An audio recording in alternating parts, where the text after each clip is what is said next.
अपनी पत्नी हेलन और बेटी डायना के लिए हैरी टकर एक कंप्यूटर हार्डवेयर सेल्समैन है जो कि एक व्यापारिक यात्रा के लिए बाहर रहता है, लेकिन वो वास्तव में ओमेगा सेंटर के लिए गुप्त एजेंट होता है जो एक शीर्ष गुप्त अमेरिकी आतंकवाद विरोधी एजेंसी है।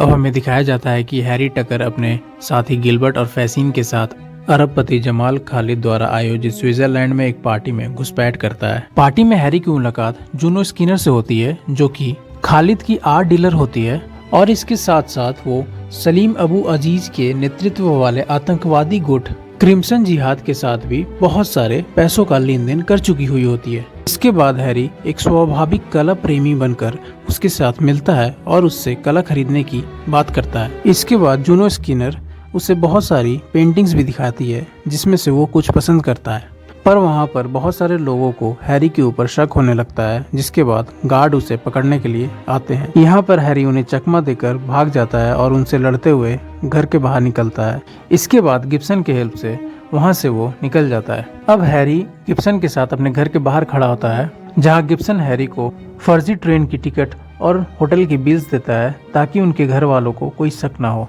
इसके बाद हैरी अपने घर को आता है और वहाँ आकर अपने रूम में जाकर सो जाता है। अगली सुबह हैरी अपने बीवी बच्चों से माफी मांग रहा होता है क्योंकि पिछली रात उसके लिए आयोजित की गई पार्टी में वो खुद ही शामिल नहीं हो पाया था। हैरी इन दोनों को मनाकर अपने ऑफिस में जाता है। वो अपने बॉस के साथ मीटिंग करता है, जहां वो पिछली रात पार्टी से लाए गए डिवाइस को चेक करता है, जिसमें से उन्हें जमाल खालिद के बारे में भी पता चलता है। वो उनकी निजी फाइलों को चेक करते हैं, जहां उन्हें पता चलता है कि जमाल खालिद के अकाउंट से बहुत ज्यादा बड़ी रकम ट्रांसफर की गई है, जहाँ जूनो स्किनर की अकाउंट भी शामिल होती है।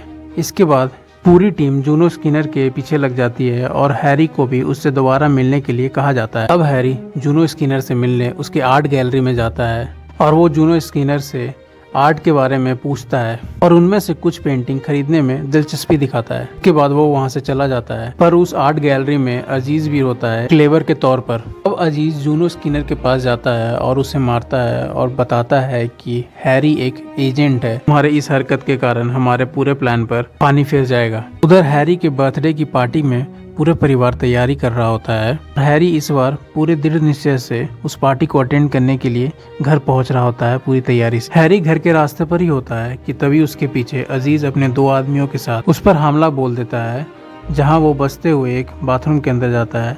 उसके बाद वो दोनों आदमी उसके पीछे आते हैं, जहां हैरी उन दोनों को मार देता है, पर अजीज उसके ऊपर हमला कर देता है। फिर हैरी और अजीज दोनों आपस में लड़ने लग जाते हैं और जहां अजीज मौका देखकर भाग जाता है। इस अफरा तफरी में हैरी अपने घर के लिए बहुत ज्यादा लेट हो जाता है। जब वो अपने घर पहुंचता है, सभी कोई पार्टी का इंतजार करते हुए सो चुके होते हैं और हैरी अपने पत्नी से माफी मांगता है, जाके अपने कमरे में सो जाता है। अगली सुबह हैरी अपने ऑफिस में अजीज के बारे में सभी डिटेल्स निकालने के लिए अपने टीम को कहता है। इसके बाद हैरी अपने पत्नी हेलेन के साथ सुलह करने के लिए उसके कार्यालय में जाता है, लेकिन इसके बजाय उसे चुपके से साइमन नामक किसी व्यक्ति से मिलने की व्यवस्था करते हुए सुन लेता है। यहाँ पर हैरी को हेलेन के किसी के साथ नाजायज संबंध होने के संदेह हो जाते हैं। इसके बाद हैरी अपने ओमेगा सेंटर के सदस्यों की मदद से साइमन के बारे में पता लगाने को कहते हैं, जहाँ उसे ये पता चलता है कि साइमन एक पुराने कार का विक्रेता है जो महिलाओं को बहकाने के लिए एक सीक्रेट एजेंट होने का भी दावा करता है। इसके बाद हैरी साइमन का पीछा करता है और उससे एक बार जाकर मिलता भी है। हैरी हेलेन और साइमन की जासूसी कर रहा होता है कि एक दिन उसे पता चलता है कि वो दोनों मिलने वाले हैं, पर हैरी अपने बाकी एजेंट के साथ उसके घर पर धावा बोल देता है। हेलेन और साइमन को रंगे हाथ पकड़ लेता है। इसके बाद वो लोग साइमन को डरा कर वहाँ से भगा देते हैं। हेलेन को एक इंटेरोगेशन रूम में बंद कर देते हैं। इसके बाद हैरी और गिब्सन माइक के थ्रू आवाज बदलकर हेलेन से अपने पति के साथ चीटिंग करने की वजह पूछते हैं, जहां वो बताती है कि वह मध्य जीवन संकट से पीड़ित है और उसके जीवन में कोई भी रोमांच नहीं है और वो रोमांच की तलाश में ऐसा कर रही थी। इस पर हैरी हेलेन को एक रोमांचित जासूसी मिशन पर भेजने के लिए व्यवस्था करने लग जाता है। हाँ, वो उसे बताता है कि उसे एक रहस्यमय व्यक्ति को बहकाना है और उसके कमरे में बग लगाना है। इसके बाद हेलेन उस होटल में पहुंचती है और कमरे के बाहर खुद को तैयार करती है और इसके बाद वो कमरे के अंदर जाती है, पर कमरे के अंदर बहुत ज़्यादा अंधेरा होता है और उसी अंधेरे में एक इंसान चेयर पर बैठा होता है जिसका साया उसे दिखता है, और ये इंसान और कोई नहीं हेलेन का पति हैरी होता है। अब हेलेन यहाँ पर सभी बातों से अनजान हैरी को ही बहकाने की कोशिश करने लग जाती है और मौका देखकर वो वहाँ बग लगा देती है।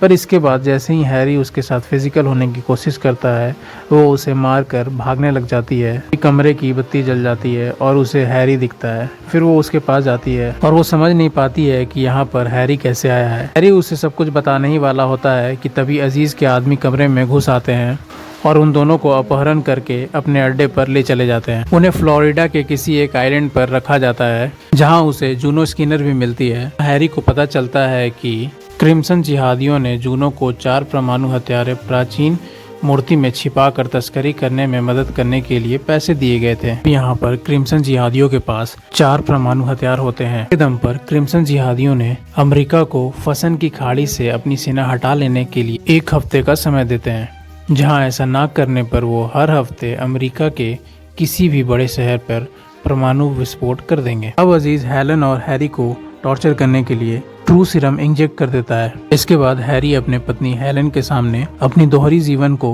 व्यक्त कर देता है। फिर थोड़ी देर के बाद हैरी होश में आता है और वहां सभी से लड़कर अपनी पत्नी को बचाकर वहां से निकल भागने की कोशिश करने लग जाता है। उन्हें पता चल जाता है कि हथियार 90 मिनट के बाद विस्फोट करने के लिए तैयार हो चुका है। इसके बाद हैरी वहां से निकलने की कोशिश करने लग जाता है, जहां अजीज उसके सामने आ जाता है और फिर हैरी और अजीज की लड़ाई होती है और एक विस्फोट धमाके में हैरी समुद्र में जाकर गिर जाता है। ये देखकर हेलन रोने लगती है कि तभी पीछे से जून आती है और उसे पकड़कर लैमोजीन में बाहर निकल जाती है। गिब्स और बाकी सदस्य एजेंट वहां पहुंचते हैं और हैरी को बचा लेते हैं। फिर हैरी उनसे हेलीकॉप्टर लेता है और लैमोजीन का पीछा करते हुए हेलन के पास पहुंच जाता है। फिर वो किसी तरीके से हेलन को लैमोजीन से निकाल लेते हैं और उसे बचा लेते हैं और इतने में द्वीप पर रखा हुआ पहला परमाणु हथियार 90 सेकंड के बाद फट जाता है, लेकिन इससे किसी का कुछ नुकसान नहीं होता है। हैरी को पता चलता है कि अजीज और उसके आदमी मियामी के एक बड़ी सी बिल्डिंग में हैरी की बेटी डाना को बंधक बना रखा है और वो बताते हैं कि अगला परमाणु विस्फोट बारबाडोस में देने की धमकी देते हैं। इसके बाद हैरी एक जेट को अपने कब्जे में लेता है और उसे उड़ाता हुआ डाना के बिल्डिंग पर पहुंचता है। फिर यहाँ पर बहुत सारा लड़ाई होता है, जहाँ डाना भागते हुए एक बिल्डिंग के क्रेन पर पहुंचती है और उसका पीछा करते हुए अजीज भी वहां आ जाता है। इसके बाद हैरी डाना को बचाता है और अजीज के साथ संघर्ष करने के बाद उसे विमान में एक मिसाइल के साथ एक आतंकवादी हेलीकॉप्टर पर दागता है। इससे अजीज और क्रिम्सन जिहाद के बचे हुए लोग सारे मारे जाते हैं। हैरी, हेलन और डाना सुरक्षित रूप से फिर मिल जाते हैं। अब हमें 1 साल बाद का समय दिखाया जाता है, जहां हैरी और हेलन ओमेगा एजेंट के रूप में काम कर रहे होते हैं और औपचारिक पार्टी में एक मिशन पर रह रहे होते हैं। उसकी मुलाकात फिर से साइमन से होती है, जो एक वेटर के रूप में काम कर रहा होता है और जासूस होने का नाटक कर रहा होता है। जब हैरी उसके सामने आता है और उसे मारने की धमकी देता है, साइमन फिर से यहाँ से भाग जाता है। हैरी और हेलन दोनों टैंगो डांस करते हैं और मूवी यहीं पर खत्म हो जाती है।